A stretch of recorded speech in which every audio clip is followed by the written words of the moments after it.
ஆகவே ஜனாதிபதிக்கு இந்த சந்தர்ப்பத்தில் நாங்கள் நன்றி சொல்ல வேண்டும். ஆமா, கலைஞர் நீங்கள் கூறுவது போன்று பார்த்தால் இன்னும் ஜனாதிபதி பல விடயங்களை கலைஞர்களுக்காக செய்திருக்கிறார்.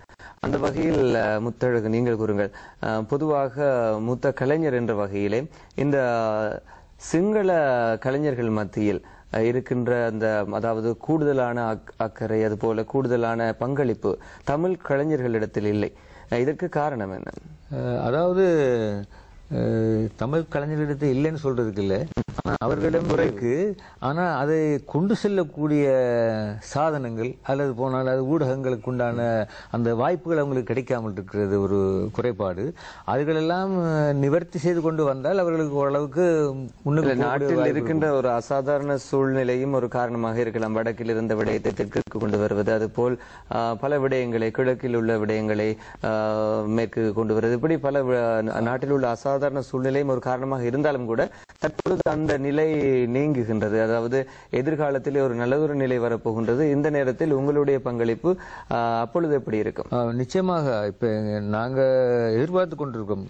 இந்த யுத்தமெல்லாம் நின்ற பிற்பாடு இந்த நாட்டிலே ஒரு சமாதானம் வளர்ந்திருக்கக்கூடிய சூழ்நிலை இருக்கு. சகல மக்களும் வடக்கிலிருந்து தெற்குக்கு, தெற்கிலிருந்து அங்கேயும் போகக்கூடிய சூழ்நிலை வரும். அவை இரண்டு கலந்து இந்த இரண்டு உறவுகளும் கலக்கக்கூடிய ஒரு சூழ்நிலை ஏற்படுது. அப்ப அந்த கலக்கும் பொழுது எங்களுடைய மொழி அங்க இரண்டாம் பட்சமாக இருக்குது. நாங்கெல்லாம் ஒன்றிணைந்து ஒரு சகோதரர்களாக அந்த ஒரு சூழ்நிலை வரக்கூடிய ஒரு சூழ்நிலை இருக்கிறது. எனவே அது வெகு தூரத்தில் இல்லை, பெரு அண்மை காலத்தில் நெருங்கி கொண்டிருக்கிறது நினைக்கிறேன். எனவே அது கிடைத்தால் நிச்சயமாக சகல கலைஞர்களும், தமிழ் கலைஞர்களுக்கும் அந்த உரிய அந்தஸ்து கிடைக்கும். சிங்கள கலைஞர்களுக்கு எப்படி கிடைத்திருக்கோ அதே மாதிரி தமிழ் கலைஞருக்கும் கிடைக்கும். அவர்களும் அதை எதிர்பார்த்து கொண்டு இருக்கிறார்கள். நிச்சயமா அவர்களுக்கும் கட்டாயம் கிடைக்கும். அது இந்த அரசாங்கத்தின் மூலமாக கட்டாயம் நிறைவேற்றியே செய்வார்கள் என அந்த ஒரு நம்பிக்கையில் அவர்கள் இருக்கிறார்கள். இந்திய சினிமாவை பொறுத்தவரை இந்திய நாடகங்களுக்கு கொடுக்கப்படுகின்ற முக்கியத்துவம் இப்பொழுது தமிழ் நாடகத்துறைக்கு, அதாவது இலங்கையிலே தயாரிக்கப்படுகின்ற நாடகம் அதுபோல மேடை நாடகங்களுக்கு கொடுக்கப்படுகின்றது இல்லை என்ற குற்றச்சாட்டு ஒன்று இருக்கின்றது. கலைஞர் கலைச்செல்வன் அவர்களே, இந்த வேளையில் அரசாங்கம் உங்களுடைய கலை, அதாவது இலங்கையில் உள்ள கலையை வளர்ப்பதற்காக பல்வேறு நடவடிக்கைகள் எடுத்திருக்கின்றது. குறிப்பாக இந்திய நாடகங்களுக்கு டேக்ஸ் வரி அறவிடுவதன் மூலம் எமது நாடகத்தை ஊக்குவிக்க கூட ஒரு நடவடிக்கை எடுக்கிறது. இதை பற்றி உங்களுடைய கருத்து என்ன? இதுவரைக்கும் எந்த ஒரு அரசாங்கம் செய்யாத ஒரு விவகாரம் இது. வெளிநாட்டு நாடகங்களுக்கு ஒரு வரியை விதித்து அதில் உள்ள அத்தனை படத்தையும் ஜனாதிபதி அவர்கள் இந்த உள்நாட்டு படைப்புகளுக்கு வழங்க வேண்டும் என்று சொல்லிக் கொண்டிருக்கிறார். ஆனால் சொல்லிக் கொண்டு இருப்பது மட்டுமல்ல, அதை செய்து கொண்டும் இருக்கிறார்கள். ஆனால் இதை நமது தமிழ் கலைஞர்கள் சரியாக பயன்படுத்திக் கொள்வதில்லை. அவர்கள் பயன்படுத்திக் கொள்ளாமல் சில நேரங்களில் அரசாங்கத்தின் மீதே சில அவதூறுகளை சுமத்துவார்கள். இதற்கு காரணம் இவர்கள் வெவ்வேறு கட்சிகளை சார்ந்திருக்கிறார்கள். ஆனால் இதற்கு உண்மையான காரணம் என்னவென்றால், சில கலைஞர்களுக்கு தீர்க்க தரிசனமான நோக்கு இருப்பதாக, தூர நோக்கு இருப்பதாக எனக்கு தெரியவில்லை. காலமெல்லாம் ஒரு கட்சியை கட்டிப்பிடித்துக் கொண்டிருக்க வேண்டும் என்று நினைக்கிறார்கள். இந்த நாட்டிலே கால மாற்றத்திற்கேற்ப கருத்து மாற்றங்கள் கலைஞரிடம் வருவது ரொம்ப குறைவாக இருக்கிறது. இந்த அரசாங்கம் மைந்த சிந்தனையின் அடிப்படையில் எந்த அளவுக்கு நாட்டில் அபிவிருத்தி எல்லாம் மேம்பட்டு வருகிறது, அதற்கு நாங்களும் பக்கபலமாக இருப்போம் என்று இல்லாமல் சில கட்சிகளை கட்டிப்பிடித்துக் கொண்டிருக்கிறார்கள். அதே போன்று முஸ்லிம் கலைஞர்களும் அது இங்கே இருக்கின்ற சில முஸ்லிம் கட்சிகளையும் அவர்கள் நம்பிக்கொண்டிருக்கிறார்கள். ஆனால் ஒன்றை புரிந்து கொள்ள வேண்டும், இந்த முஸ்லிம் கட்சிகளால் இந்த நாட்டில் ஒரு இனவாதத்தை மட்டும்தான் உருவாக்க முடியும். ஆனால் சிலர் அவர்கள் என்ன சொல்லுகிறார் என்றால், எங்கள் ஜனாதிபதியும் எங்கள் அரசும் இனவாதம் என்று சொல்லுகிறார்கள். ஜனாதிபதி அவர்கள் இனவாதி அல்ல என்பதற்கு பல காரணங்களை சொல்லலாம். அவர் இனவாதியாக இருந்தால் தான் அரசாங்கம் இனவாதமாக இருக்கும். ஒன்றை வைத்துக் கொள்ள வேண்டும், அவர் தொழிலாளர் அமைச்சராக, தொழில்நலத்துறை அமைச்சராக இருக்கின்ற போது தொழிலாளர் வர்க்கத்திற்காக ஒரு மசோதாவை கொண்டு வந்தார்கள். அப்போது இருந்த அம்மையார் அவர்கள் அதற்கு இடம் கொடுக்காமல் போய்விட்டார்கள். அது அந்த மசோதா அன்று நிறைவேற்றப்பட்டிருந்தால் தொழிலாளர் வர்க்கத்திற்கு ஒரு விமர்சனம் பிறந்திருக்கும். அப்ப அந்த மசோதாவை வைத்து அன்று நாங்கள் தீர்மானித்தோம், தொழிலாளர் வர்க்கத்தின் ஒரே தலைவன் அதிமேதகி ஜனாதிபதி மஹிந்த ராஜபக்ச அவர்கள் தான் என்று. அதற்கு பிறகு பெலஸ்டீன் இலங்கை நட்புறவு சங்கத்தின் தலைவராக இருந்தார். ஒரு பெலஸ்டீனோட ஒரு நட்புறவு வைத்துக் கொண்டு ஒருவர் இருக்கிறார் என்றால் அவர் நிச்சயமாக இஸ்லாமிய மக்களின் ஒரு நம்பிக்கைக்குரிய தலைவனாக இருக்கிறார். இஸ்லாமிய மக்கள் சிறுபான்மையினம், அந்த வகையில் சிறுபான்மையினத்தின் ஆதரவாக இருக்கின்ற ஒருவர் இனவாதியாக இருக்க முடியாது. அப்படிப்பட்டவர் தான் ஐக்கிய நாடு சபையில் போய் தமிழில் உரையாற்றி இருக்கிறார். அது மட்டுமல்ல, இன்னும் நாங்கள் ஜனாதிபதியை நேசிப்பதற்கு ஒரு காரணம், அவரும் கலைஞர் என்கின்ற காரணம் ஒரு முக்கியமான காரணம். அதுவும் எங்கள் மறைக்கார் ராமதாஸோடையே நடித்திருக்கிறார். இதை நாங்கள் கூட அண்மையில் ஞாபகம் காட்டினோம். ஆகவே அந்த வகையில் நமது கலைஞர்கள் என்ன செய்ய வேண்டும் என்றால், இப்படி ஒன்றை கெட்டிப்பிடித்துக் கொண்டிருக்காமல் நாட்டின் போக்குக்கேற்ப, நாட்டின் அபிவிருத்திக்கேற்ப, நாட்டின் மாற்றத்திற்கேற்ப தங்களை மாற்றிக்கொண்டு வந்தால் அவர்களுக்கும் நிறைய வாய்ப்புகள் உண்டாகும். தங்களை மாற்றுவதோடு ஒன்றுபட வேண்டும். இப்பொழுது இதைத்தான் நாங்கள் வலியுறுத்தி வருகிறோம்.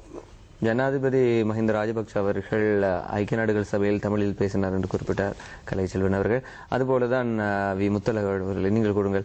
ஜனாதிபதி ஐக்கிய நாடுகள் சபையில் மாத்திரமல்ல, நமது நாட்டில் புத்தாண்டு அதுபோன்று தீபாவளி காலத்தில் கூட புத்தாண்டு வாழ்த்துக்களை தமிழில் தெரிவிக்கின்றார்.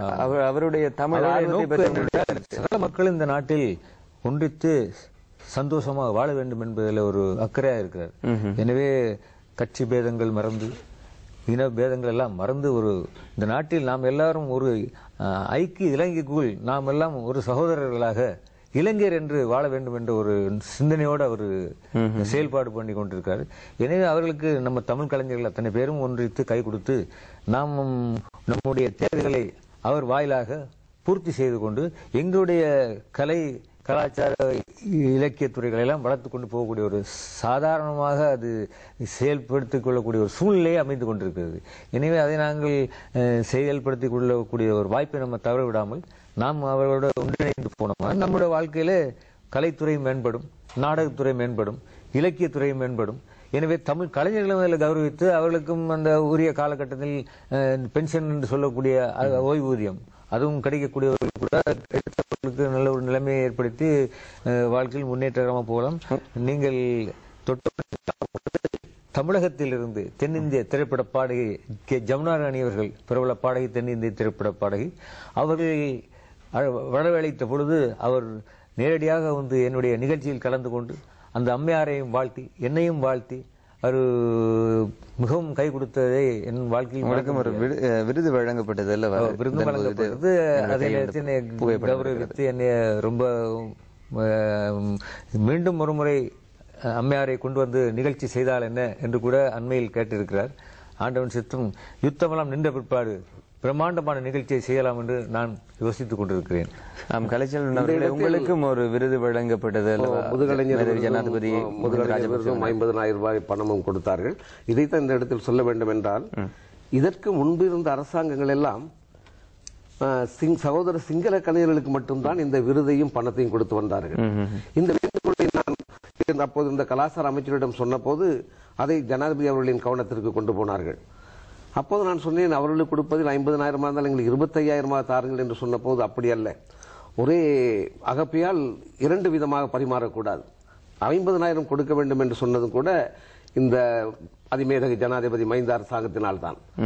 அது இப்போது ஒவ்வொரு வருடமும் கலைஞர்களுக்கு கிடைக்கிறது. அது மட்டுமல்லாமல் முன்பிருந்த அரசாங்கங்கள் நாடக விழாக்கள் நடக்கின்ற போது கொடுத்த பணம் 5,000 10,000 வரை, இப்போது 10,000 50,000 வரை கொடுத்துக் கொண்டிருக்கிறார்கள். இப்படி பல சலுகைகள் கலைஞர்களுக்கு இருக்கிறது என்பதை முத்தழகு மறக்க மாட்டார் நினைக்கிறேன். கடந்த வருடம் சாகித்ய விழா நடந்தது. அதில் பண்டாரநாயக்க சர்வதேச மாநாட்டு மண்டபத்தில் அனைவருக்கும் சமமாக பங்கு பற்றிய அந்த நாடக கலைஞர்கள் பேருக்கும் சமமாக பரிசுகள் வழங்கப்பட்டது. நான் நினைக்கிறேன் சிங்கள கலைஞர்களுக்கு வேறு, தமிழ் கலைஞர்களுக்கு வேறு என்று பேதமின்றி சகலருக்கும் சந்தோஷமா. எனக்கு ஞாபகம் இருக்கு, எட்டியந்தோட்டை எங்க இருந்து வந்தவர்களுக்கெல்லாம் முதலிட ஸ்தானங்கள் கிடைத்தது. சகலருக்கும் மன துன்பம் படாதவர்களுக்கு கலைஞர்கள் எல்லாருமே ஒன்றுதான் என்பதை குறிப்பாக நீங்கள் அண்மையில் மேதகு ஜனாதிபதி மஹிந்த ராஜபக்ஷ அவர்களை நேரில் சென்று சந்தித்தீர்கள். கலைஞர்கள் ஒன்று கூடி அவர்களிடம் நீங்கள் மகஜர் ஒன்றையும் கையளித்தீர்கள். அந்த மகஜரில் அடங்கப்பட்ட விடயங்கள் என்னவென்று சற்று கூற முடியுமா? அதில் முதலாவதான விடயம் தான் நான் ஆரம்பத்தில் சொன்னேன். கலைஞர்களுக்கென ஒரு கலா கேந்திர நிலையம் ஒன்றை கட்டுவதற்கு காணி வேண்டும் என்று சொன்னேன். அதை உடனே கொடுத்து விடுமாறு பணித்தார்கள். அதே போன்று கலைஞர்கள் திரைப்பட கூட்டுத்தாபனத்திலிருந்து, வானொலி கூட்டுத்தாபனத்திலிருந்து இருக்கின்ற பணிப்பாளர் சபைகளில் எல்லாம் கலைஞர்கள் சார்பில் ஒருவரை நிறுத்த வேண்டும் என்று கேட்டிருக்கிறோம். அதே போன்று டவரோல் பவுண்டேஷனில் கொடுக்க வேண்டிய பென்ஷன் பணத்தை 60 வயதை தாண்டியவர்கள் நிறைய பேர் இருக்கிறார்கள் என்று சொன்னது இப்போது முத்தலகம் கிடைப்பதாக கேள்விப்பட்டு நீங்கள் எந்த ஜீவா போன்றவர்கள் இருக்கலாம் அது கிடைத்துக் கொண்டிருக்கிறது. அது மட்டுமல்லாமல் சில கலைஞர்கள் வீடு இல்லாத பிரச்சனை இருக்கிறதை சுட்டிக்காட்டினோம். அந்த விவகாரத்தை தான் விரைவிலே தீர்த்து வைப்பதாக சொன்னார். இன்று கூட